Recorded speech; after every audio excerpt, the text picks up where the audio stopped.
en principe, nous allons pour fêter la Pâque. Et c'est ça, la fête même pour nous les chrétiens. Les gens mokolo et mon Christ, ce qu'on dit que olata kitoko, lata kitoko. S'il faut, au moment taba, ngombe, koma. Il faut faire musique, paysage, mon moment qui dit kia. Parce que les gens mokolo sont là pour célébrer l'événement monene. Alors le monde a trompé le monde, mais pas les chrétiens. De Noël, Yesu Botami, wana de fête à chrétien, non, pas du tout. Les lois de fête, il y a Yonangai.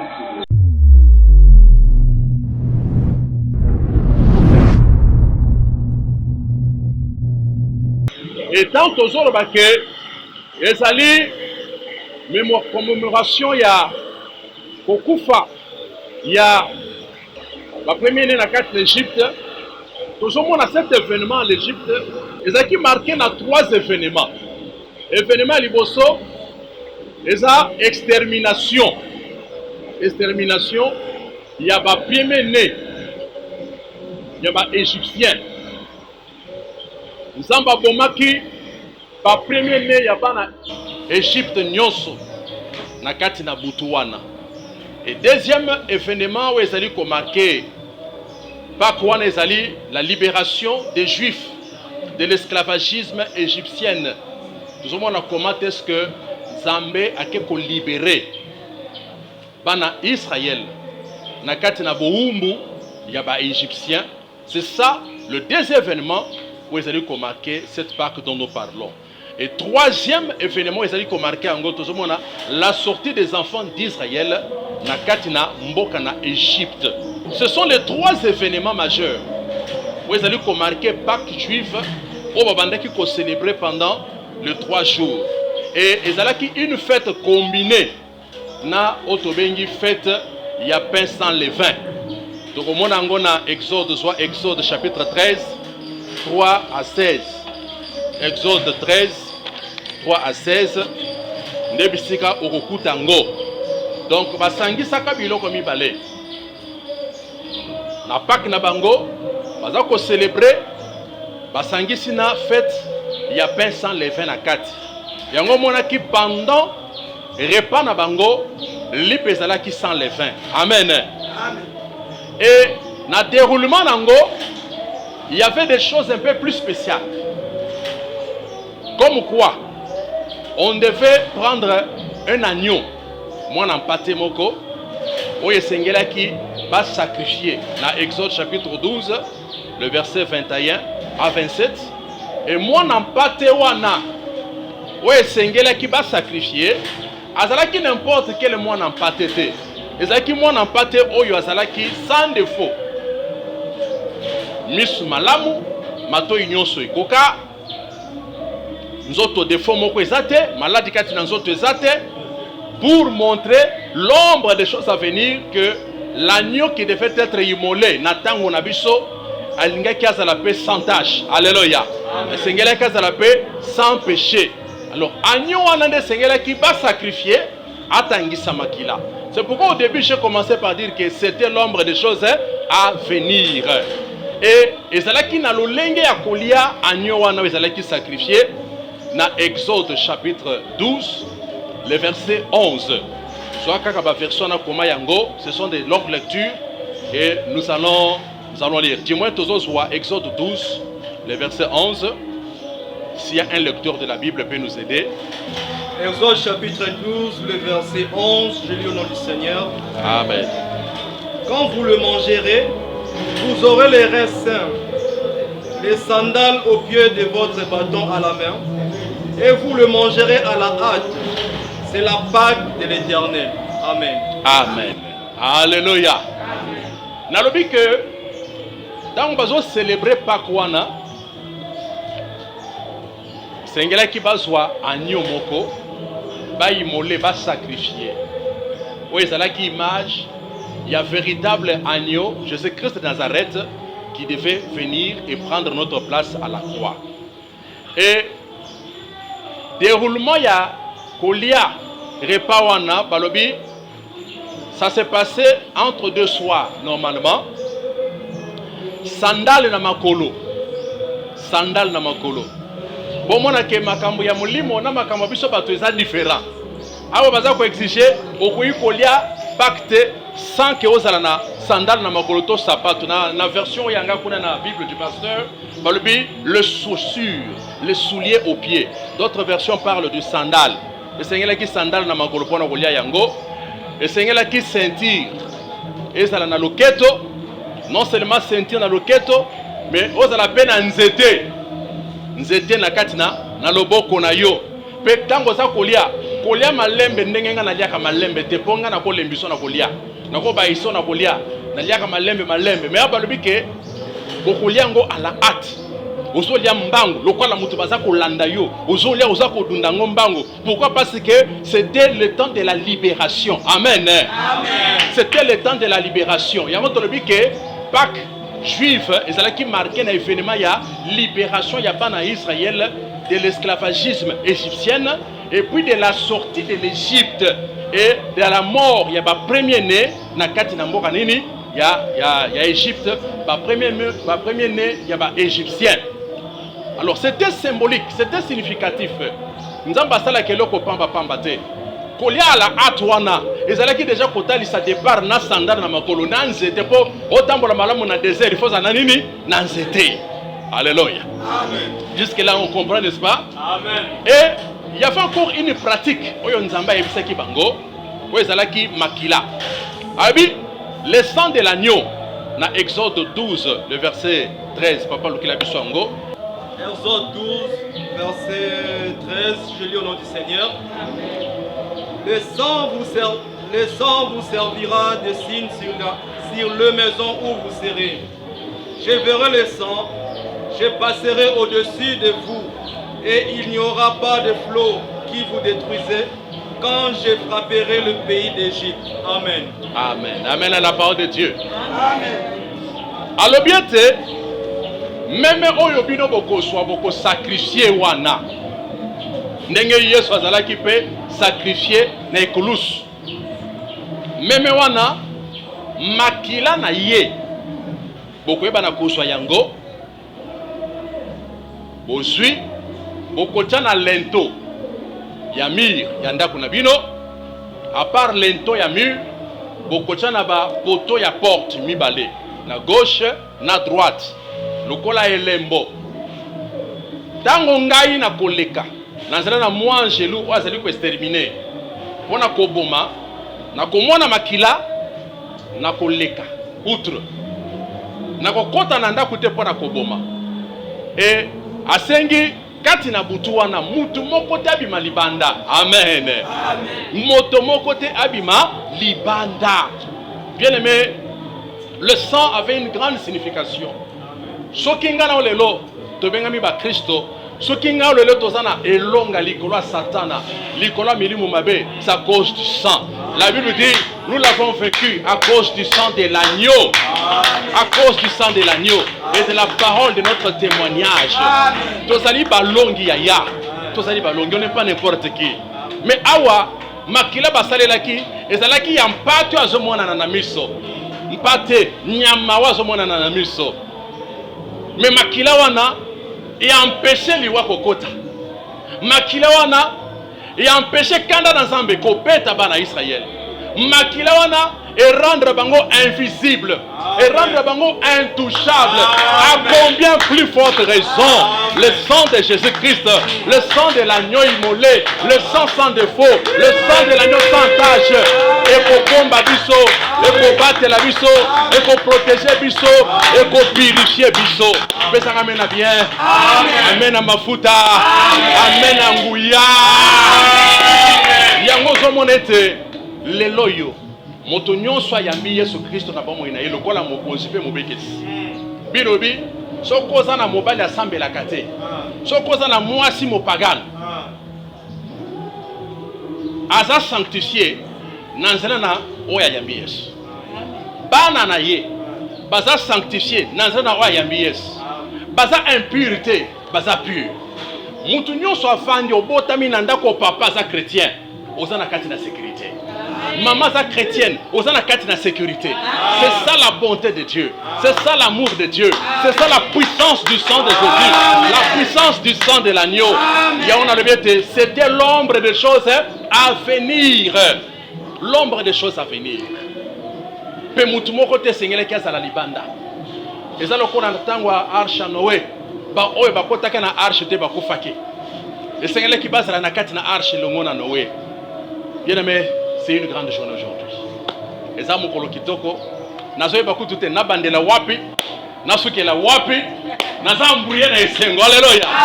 Parce que c'est tellement immense. C'est tellement significatif pour Nabiso. Mutu soko so la grandeur ya mokolo lelo te.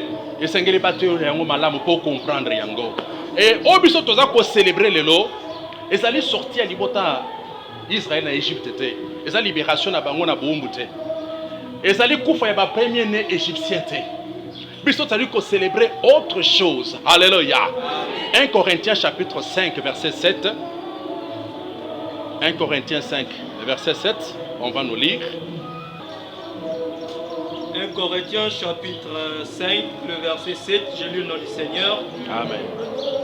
Faites disparaître le vieux levain, afin que vous soyez une pâte nouvelle, puisque vous êtes sans levain, car le Christ, notre Pâque, a été immolé. Amen. Amen. Bandele Souseya, landa bien.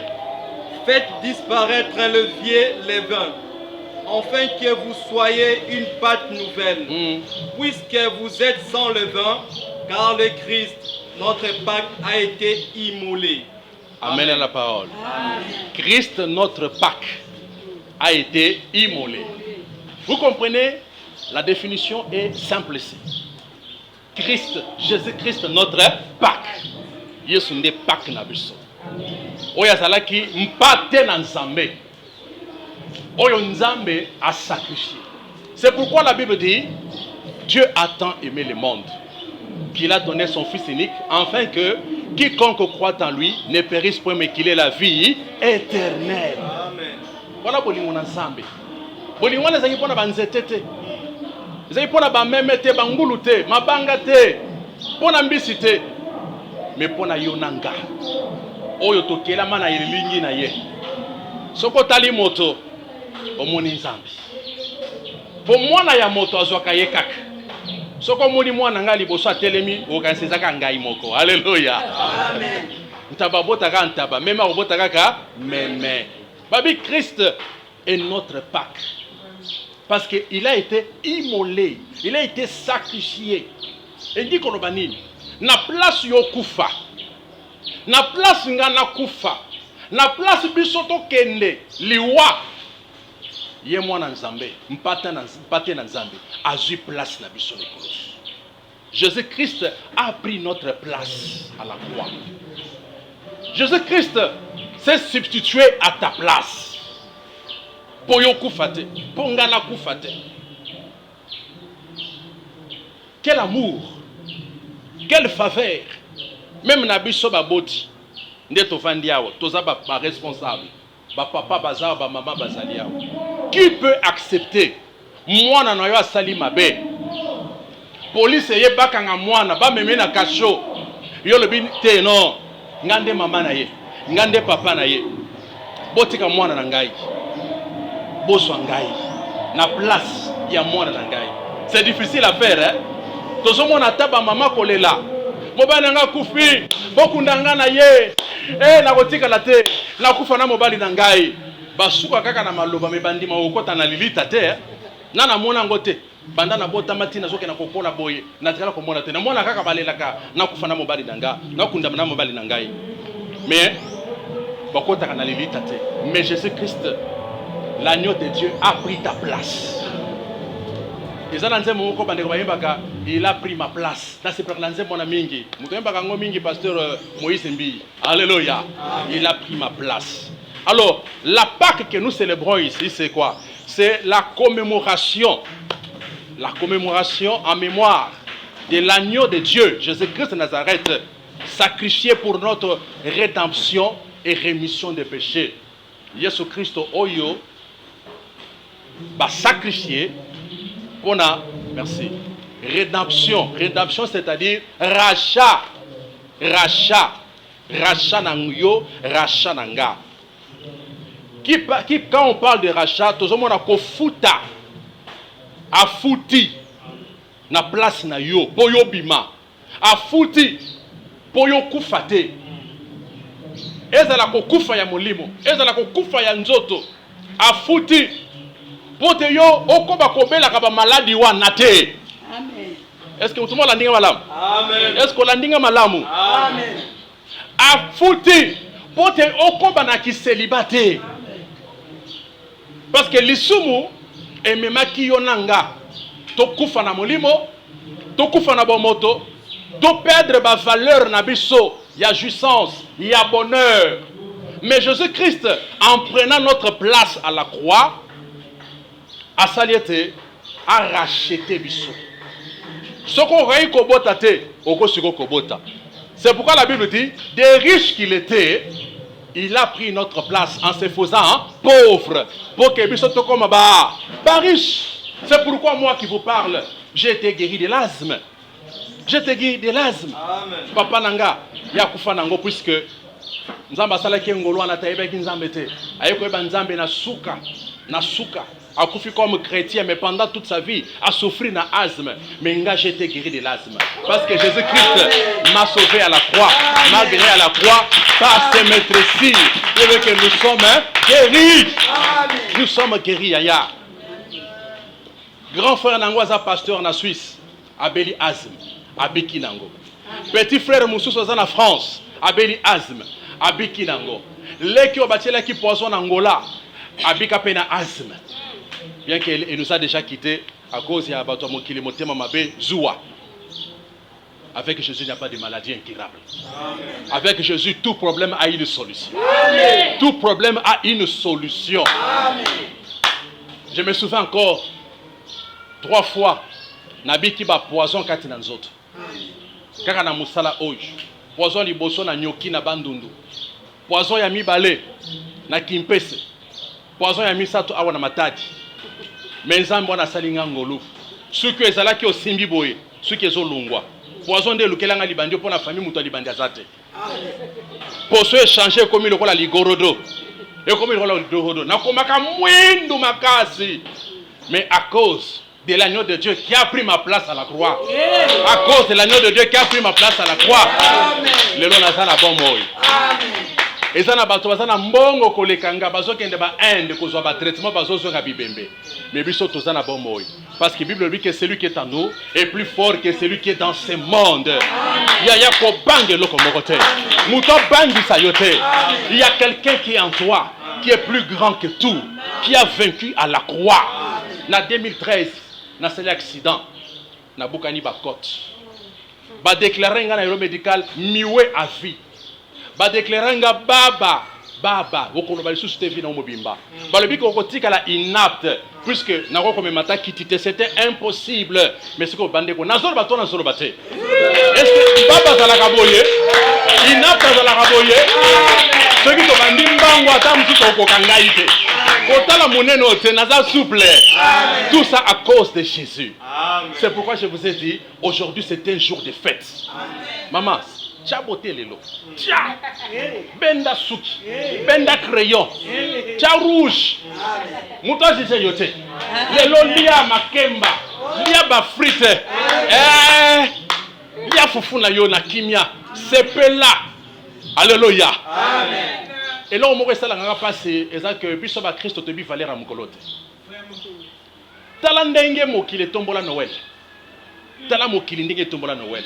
Ce qui se passe mukolo Noël. Et zo banda na tongo à l'époque à deuxième république et bando banda déjà ba le 20 moto bandi na kati mboka. Moto bandi. Metala Pâques. Et ça na ba basambela me batikali na bandako. Or mukola lelo o nyonso abenga mi mo Christ akotikala na ndako te. Mukola lelo to ko banda kilte na biso ata 6h to longwe awa ta 17h tozozonga tozobi na nzela la grande fête. Alléluia. Christ notre Pâques immolé pour la cause de notre rédemption. Yaya yokana ebisa yo muto jugé yote muto condamné yo lisusu te. Il n'y a plus de condamnation pour ceux qui sont en Christ. Il n'y a plus de condamnation pour ceux qui sont en Christ. Il a pris ta place. Pas besoin qu'ils soient dans la baliente. Parce qu'il a pris ta place. Pas besoin qu'ils soient dans la malédiction. Pas besoin qu'ils soient dans la maladie héréditaire. Pas besoin qu'ils soient dans la limitation. Pas ignorant de baza qu'on y a travaillé dans la yawana. Puis le que Christ a moi l'espérance de la gloire. Amen. Quand il y a Yesu, tokomi ekelamuya yasika. Toutes les choses anciennes sont passées et toutes les choses sont devenues nouvelles. Malédiction ya koko nanga etalinga lisusu te. Amen. Balia famille nanga ekola nanga lisusu te. Amen. Bipai bakanga bango basinga nga na koza la kunate. Amen. Parce que je suis un homme nouveau en Jésus-Christ. Amen. Makila weza kati na bavene nanga eza bakoko nanga ite. Na koma na ADN lola. ADN lola eza na kati makila nanga. Amen. C'est pourquoi réjouissez-vous. Réjouissez-vous. La Bible dit le Christ vivra par la foi. Amen. Fondez foi na yo likolo ya Yesu Masiya. Fondez foi na likolo na Yesu Masiya. Et non seulement la rédemption, mais la rémission des péchés aussi. Il a été sacrifié à la croix pour la rémission ya masumu. Rémission veut dire le pardon de nos péchés. Le pardon de nos péchés. C'est pourquoi tant que sambela, ko sambela te nzambe limbisa ngai limbisa ba masumu ya bakoko na ngai masumu papa na ngai salaki oyo mama na ngai salaki yo kana yebisa yo Antoine n'y a pas le péché de ton grand-père. Antoine n'y a pas le péché de ta grand-mère. Version le bike bakoko batata baliaki ba raisin mino bana ye baby etalio lisusu te na bilito. Tu ne peux pas subir les malédictions de ta famille. C'est impossible. C'est impossible. La mort et la résurrection de Jésus-Christ a fait que toi, tu sois libéré de la mort. A fait que toi, tu sois libéré de malédiction. A fait que toi, tu sois libéré de liens. Amen. Et de tout péché. Yambalbi na biso te, tant que tu as fêté Pâques na biso ndenge de konanga tangi, Pâques wana to fêté ngo sans les vins. Les vins, ezanini, lisumu. To fêté ngo sans lisumu. Tozali ba Christo, tozali ba saint. Tozana no ba saint tout parce que tozo fingate. Mais toza ba saint par doctrine. Par doctrine. Aux saints, tu n'as plus la nature pécheresse. Mais tu as la nature d'un saint. Le bas je suis saint. Le bas je suis saint. Ah. Zambaku mama. Christ l'agneau de Dieu. Nanzela wapi masuma biso limbisami. L'agneau de Dieu qui est sans faute.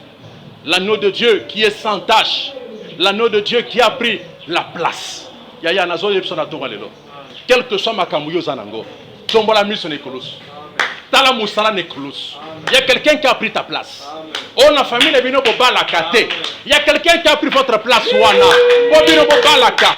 On a famille na biso tozwaka mosala te. Il y a quelqu'un qui a payé, il a payé le prix. Amen. Akufuta ngo deux fois te. Afuta ngo une seule fois pour toutes. Une seule fois pour toutes. Yaya, sois heureux.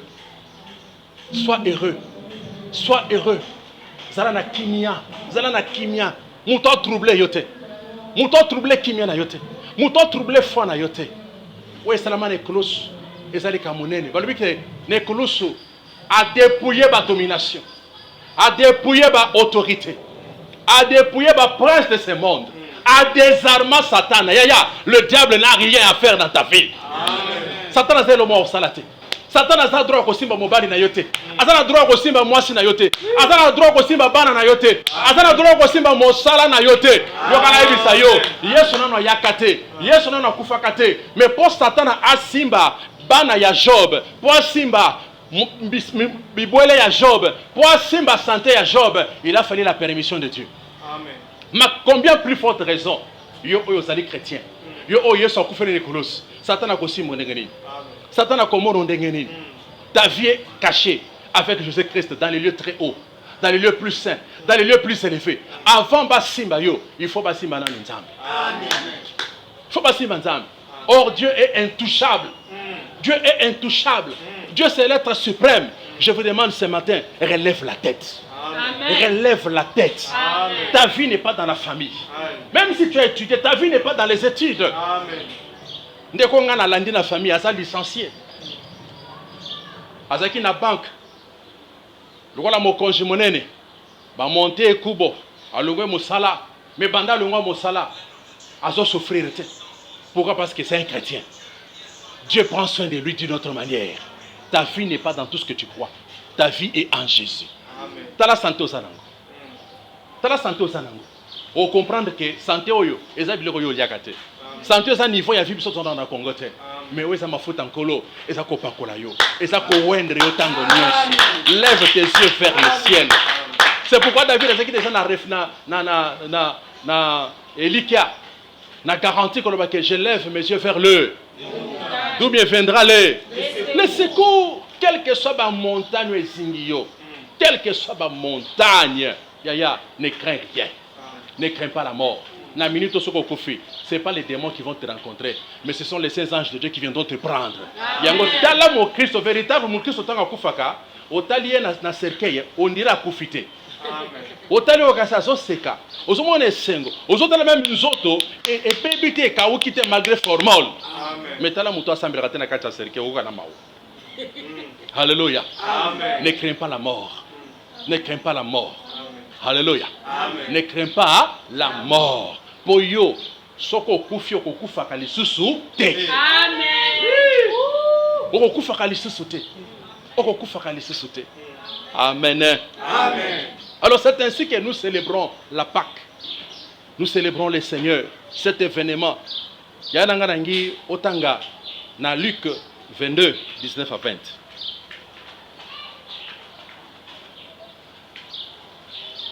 Luc 22, 19 à 20.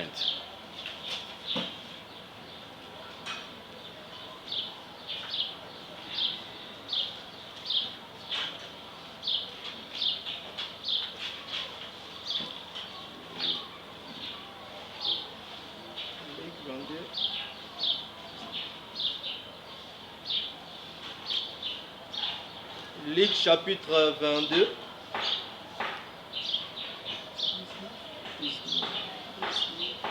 « 19 à 20. Luc chapitre 22, le verset 19 à 20, je lis au nom du Seigneur. Amen.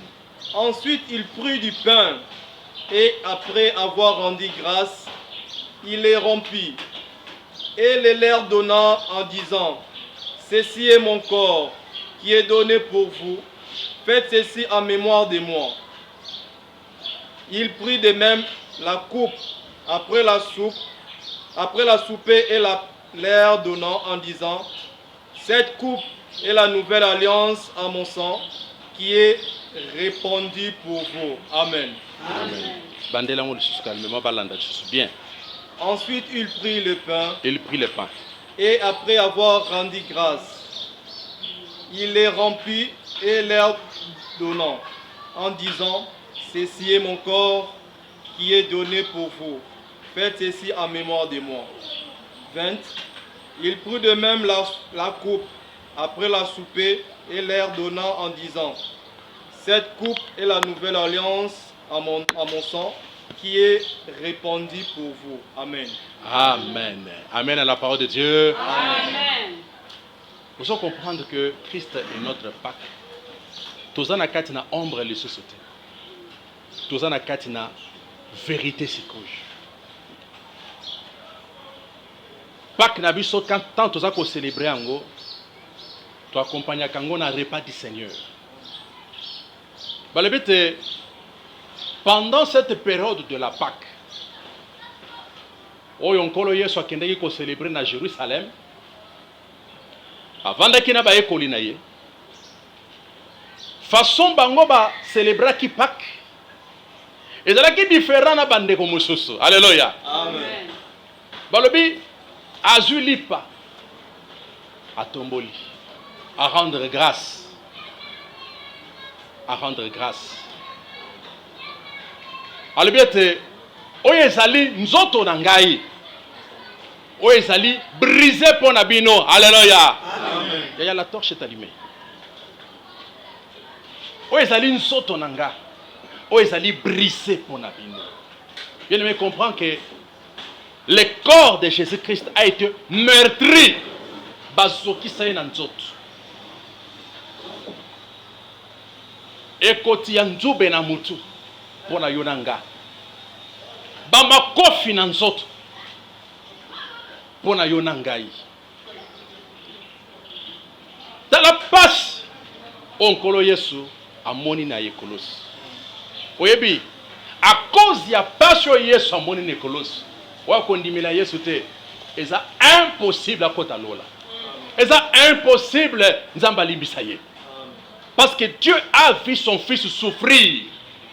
Mais Dieu était incapable de le secourir. Yesu ye moko alobi, Seigneur, mon Père, ce qui est possible, éloigne de moi cette coupe. Éloigne. Asambeli mbala misato metata alobi te. Yokufa kaka. Yokufa kaka. Imaginez personne wana. Ce qu'on a tiki mwana na ye akufa. Nzoto ba bebisi. Nzoto brisé, meurtri. Yosukoyo bateo Yesu ko yamba ye. Yanga le biboy. Celui qui a le fils obtient la vie et la faveur de l'Éternel. Quiconque ne croira pas sera jugé et condamné. Alléluia. Et chaque jour comme une étoile dans la nuit, quand nous partageons les pains, il nous donne son amour. C'est le pain de l'amitié, le pain de Dieu. C'est mon corps, c'est mon corps. Après avoir soupé, il prit la coupe et dit, cette coupe est la nouvelle alliance en mon sang. Faites ceci en mémoire de moi toutes les fois que vous en boirez. Qui a dit Amen.